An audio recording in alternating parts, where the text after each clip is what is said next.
হয় MG NREGA আঁচনিৰ অন্তৰ্গত এটা ৰাষ্ট্ৰীয় ঘাইপথৰ সংযোগী উপপথ নিৰ্মাণৰ নামত দুৰ্নীতিৰ অভিযোগ উত্থাপন কৰিবৰ কাৰণে আমাৰ কেমেৰাৰ সন্মুখলৈ আহিছে একাংশ লোক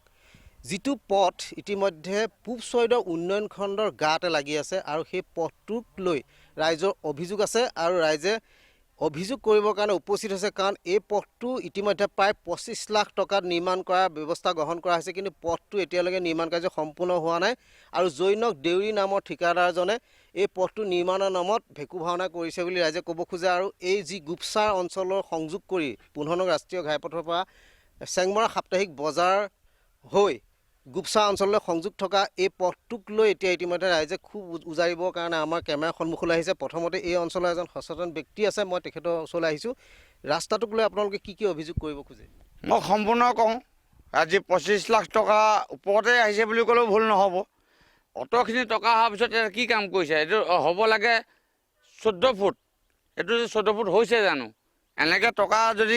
হেৰি কৰি পেলাই মানুহে খায় এই ৰাস্তাটো ভাল হ'বনে বেয়া হ'বনে কি হ'ব ভৱিষ্যতে এইটো কি হ'ব এনেকুৱা যদি ধ্বংস পথলৈ গৈ আছে এইবিলাক জেগা কাৰণ ভাল পথলৈ অহা নাই নহয় 25 লাখ টকাৰ মামুলি টকা নেকি এই টকাকণ এইকণৰ পৰা এইকণলৈ মোৰ ঘৰ খুটাটোলৈ নপৰিলে 25 লাখ টকা মামুলি টকা নেকি এইটো কি হ'ব আৰু কেনেকৈ এইটো চিষ্টেম কি কৰি আছে নিশ্চয় বিভাগীয় কৰ্তৃপক্ষই গুৰুত্ব দিয়াটো প্ৰয়োজন আছে মই আৰু এজন ব্যক্তি আছে যুৱক আছে জানিব খুজিম ৰাস্তাটোৰ ওপৰত এনেকুৱা হ'লে কেনেকৈ হ'ব এইটো ধৰ 25 লাখ টকা দিছে এতিয়া 3 মিটাৰ বহল হ'ব লাগে 3 মিটাৰ ঠাইতটো এতিয়া 2 মিটাৰো হোৱা নাই বহল তো এনেকৈ হ'লেতো নহ'ব তো ঠিকাদাৰ হ'ল বুলি ক'লে এনেকৈ পইচা খাই এনেকৈ কাম কৰিলে নহ'ব গতিকে ৰাস্তাটো ভালদৰে নিৰ্মাণ কৰাটোৱে আমাৰ গুৰুত্বপূৰ্ণ কাম ৰাস্তাটো আমাক লাগে গতিকে ৰাস্তাটো আমাৰ ধুনীয়াকৈ নিৰ্মাণ কৰি দিলে পইচাটো যিটো দিছে সেইটো অনুপাতত আমাৰ ৰাস্তাটো আমাক কাম কৰি দিলে আমাক ধন্যবাদ আমি সেইটোৱে কওঁ নিশ্চয় আমি দেখুৱাব খুজিছোঁ সেয়া হৈছে পূব ছইডৰ উন্নয়ন খণ্ড কাষতে সেয়া পূব ছইডৰ উন্নয়ন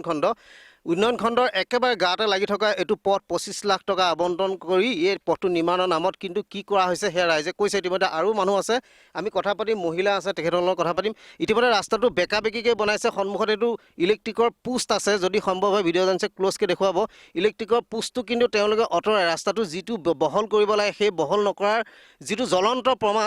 প্ৰমাণ এই মুহূৰ্তত দেখুৱাই আছোঁ সন্মুখত বেকাকৈ ৰাস্তাটো যিমানকণ তেওঁলোকে পাৰে ঠেককৈ বনাই আনিছে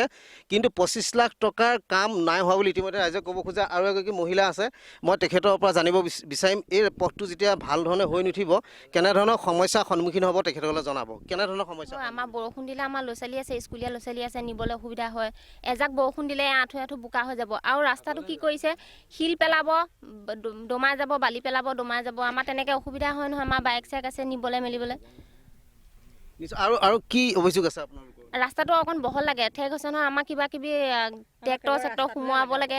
ঘৰৰ বস্তু এতিয়া ঘৰ বনাই আছোঁ শিল বালি নিবলৈও হ'লে ট্ৰেক্টৰখনো নোসোমায় ইমান ঠেক কৰিলে কেনেকৈ হ'ব অকণ বহল কৰিব লাগে 25 লাখ টকা আহিছে যেতিয়া বাৰিষা হ'লে কেনে পৰিৱেশ হয়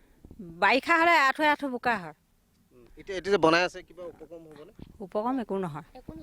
নহয় কাৰণ কেলে কেৱল আমাক নষ্টহে কৰিব এতিয়া ৰাস্তাটো ঠেক হৈছে বুলি আপোনালোকে অভিযোগ কৰিছোঁ আমি ইয়াৰ পিছত ৰাস্তাটো কি হিচাপত বনাব বুলি আপোনালোকে জানে আমি এতিয়া ওখ কৰিব লাগে আমাৰ শিল বালি পেলাই যিমানখিনি টকা দিছে সেই টকাখিনি আমাৰ কামত খটায় আমাৰ বাৰিষা ভালকৈ অহা যোৱা কৰা ল'ৰা ছোৱালী বাইক এখন আনিব নোৱাৰে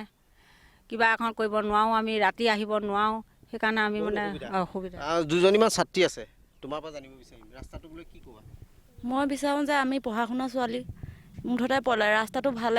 ভালকৈ আহিলে আমিয়ে যাব পাৰিম স্কুল কলেজ সেইটো কাৰণে ল'ৰা ছোৱালীৰ কাৰণেও সেইটোৱে লাগে সচবেই বিচাৰোঁ আমি তুমি কি ক'বা বাৰিষা কালত আহিবলৈ বেয়া হয় সেইকাৰণে ৰাস্তাটো ভালকৈ বনাই দিব লাগে ৰাস্তাটো পুনৰ দেখাব বিচাৰিছোঁ সেয়া পৰিৱেশটো দেখাইছে বেকাকৈ যিহেতু বনাই আনিছে এই প্ৰমাণ এই খুঁটাটো ইতিমধ্যে আঁতৰাব লাগিছিলে কিন্তু খুঁটাটো আঁতৰাই তেওঁলোকে যি ঠিকাদাৰ জৈনক দেউৰী নামৰ ঠিকাদাৰজনে কিন্তু সেই ব্যৱস্থাটো নকৰিলে আৰু 25 লাখ টকাৰ পথটো খাপৰি লগোৱা হ'ব বুলি ৰাইজৰ পৰা জানিব পৰা গৈছে কিন্তু সেয়া ব্যৱস্থা আজি ইমান দিনে বনাই থকাৰ পিছতো হৈ উঠা নাই কিন্তু ইতিমধ্যে যি ঠেক বা 400তকৈ অধিক মিটাৰ নিৰ্মাণ কৰিব লাগে বুলি ৰাইজে যি ইতিমধ্যে প্লেন এষ্টিমেটত আছে বুলি জানিব পৰা গৈছে সেয়া ভৱিষ্যতলৈ সেয়া আগবাঢ়ি যাব নহয় সেইটো পৰৱৰ্তী সময়ত লক্ষণীয় হ'ব কিন্তু বৰ্তমান সময়ত কিন্তু ৰাইজৰ সুবিধা হোৱাকৈ পথটো নিৰ্মাণ কৰা নাই গতিকে ঠিকাদাৰজনৰ ওপৰত এই অভিযোগ তুলিছে খুদ উন্নয়ন খণ্ড পূব ছইদা উন্নয়ন খণ্ড গাতে লাগি থকা 25 লাখ প্ৰায় 25 লাখ টকা এটা পথ নিৰ্মাণৰ নামত কিন্তু এনেধৰণে ৰাইজ কেমেৰা সন্মুখলৈ আহিবলগীয়া হোৱা বিষয়টোৱে যথেষ্ট গুৰুত্ব বহন কৰিছে, যথেষ্ট দুৰ্ভাগ্যজনক বিষয়। গতিকে বিভাগীয় যিসকল কৰ্তৃপক্ষ আচলতে দুৰ্নীতিৰ প্ৰশ্ৰয় দিছেনে তেওঁলোকে আওপকীয়াকৈ চকু মুদা কুলি ভাৱত অৱতীৰ্ণ হৈ আছে, লক্ষণীয় হ'ব। এই বাতৰি তেওঁলোকে প্ৰত্যক্ষ কৰাৰ পাছত এই পথটোৰ ওপৰত কেনেধৰণৰ বিহিত ব্যৱস্থা পৰৱৰ্তী সময়ত ল'ব সেয়া আমি প্ৰাগ নিউজে লক্ষ্য কৰি ৰাখিম।